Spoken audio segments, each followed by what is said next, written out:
It's time to learn some chess basics. Once you're signed in on Lichess, go to Learn and click Chess Basics. Click the Rook.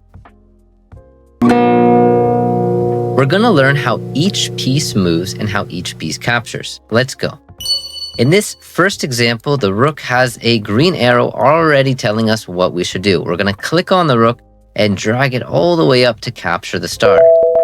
As we get the puzzle correct, we're going to get a awesome or that's great job sign, and we'll be taken to the next puzzle. From there, we can try our best to use the Rook the way it's meant to move and capture all of the stars. Feel welcome to try each of these exercises from the Rook, the Bishop, all the way down to the Pawn. It's not necessary now to do all of the puzzles, just have fun with your child and get familiar with moving the pieces